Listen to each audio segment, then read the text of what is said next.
Hello, welcome to Newsday from the BBC World Service with Shaima Khalil and Tom Higler. Hello, today we have the story of two men kidnapped by jihadist fighters in Syria for 5 months, beaten, left without food or water, and even undergoing mock executions. They tried to let him believe that they had decided to kill him. So they beat him with a gun, and after they put the gun on his head as they had decided to kill him. We'll also be hearing doctors' accounts of what's it like to work amid all the violence. Politically, Syria is talking ceasefire this morning. More details to come on that in the bulletin. We'll be in Nigeria as well, another mass killing by suspected Boko Haram militants. Plus, we'll go to Pakistan and hear a new message about girls being given today in mosques. And Usain Bolt has been talking to us here at the BBC. We found something he's not good at. We'll play you that in about 15 minutes. More in the news. Thanks, Daniil. Hello and welcome to Newsday. Tom Higler and Shaima Khalil with you this morning. Good to have you with us. In a moment, we'll be speaking to a teacher and historian kidnapped by Islamist fighters in Syria. He's just been released. We'll also hear from Nigeria, Pakistan and Mexico.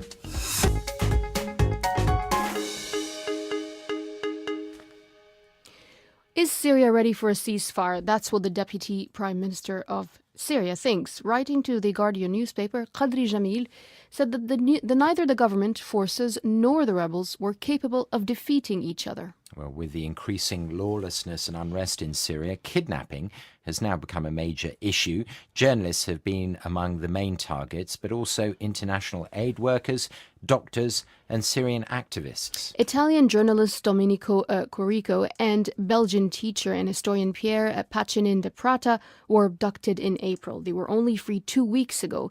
Pierre Piccinin de Prata told me about their ordeal, starting with the day he and Domenico were kidnapped.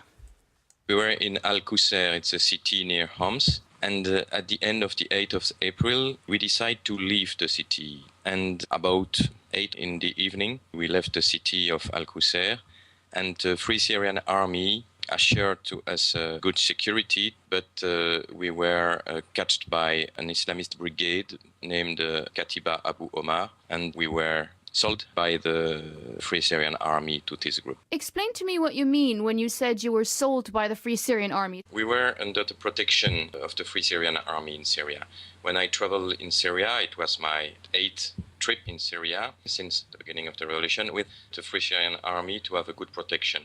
But this time it was different. The group who protected us decided to give us to this Islamist group. How do you know that it's an Islamist group? At the beginning, the men from the car who blocked the street ran in our direction with Kalashnikovs, and they say, "Police Bashar, we are from the regime." But after 2-3 days, I began to understand that they were Islamist because they have a lot of habits from the jihadists.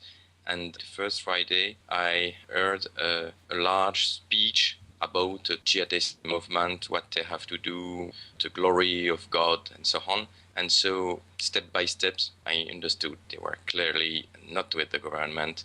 They fight against the government. How did they treat you? They wanted money. They didn't want to kill us, but we were considered as not really human being.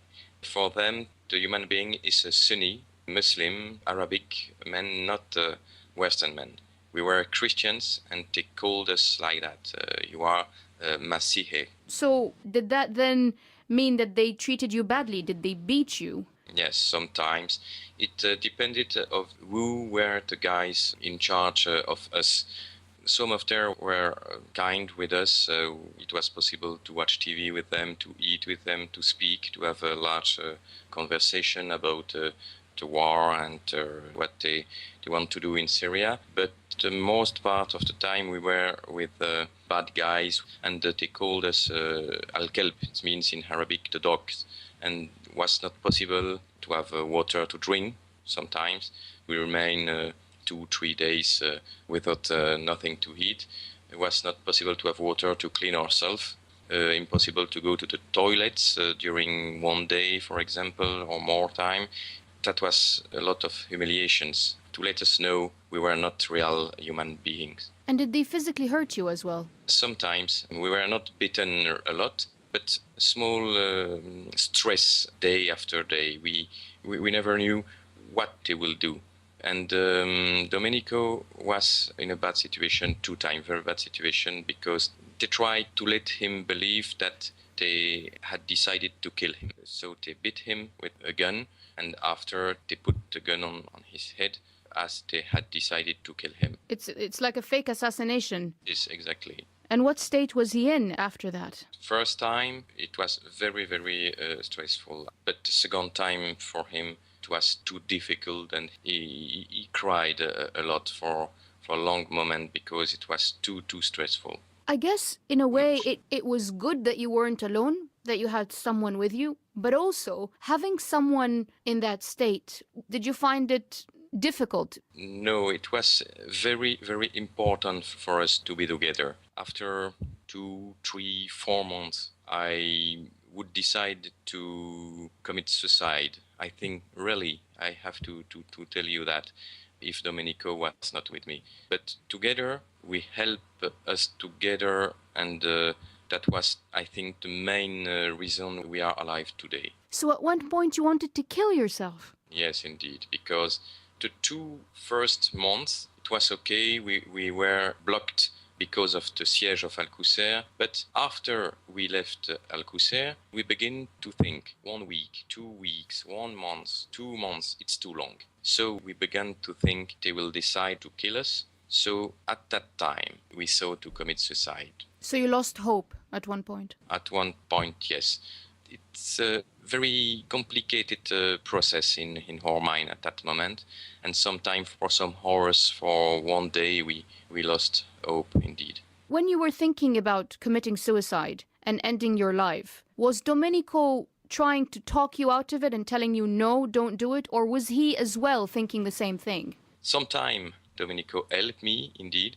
And at another time, it was the contrary. I tell him, please think to your family as I think about my family, and we have to continue to fight to remain alive for them. And I understand you and Domenico had tried to escape a couple of times. Yes, the first times we succeed during the attack of the building. We were in jail, attacked by the Hezbollah and the government allied. We had just 5 minutes, but the jihadists succeeded to catch us again just after some minutes.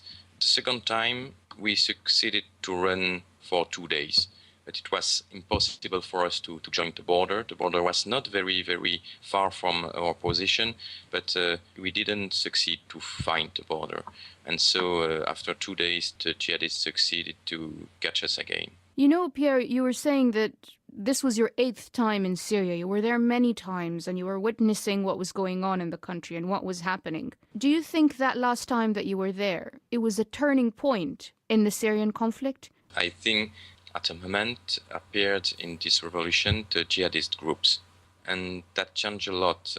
Christians, for example, at the beginning for the President Bashar al-Assad.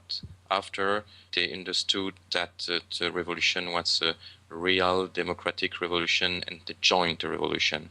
And now, because of this huge presence of jihadist groups, they changed their minds and they are again with the President Bashar al-Assad. And in the first time, the jihadists were essentially from Syrian people, but more and more we can see people from Afghanistan, from Chechnya, from Central Asia, and so on. And systematically they say, we are not here for the revolution, we are here for the jihad.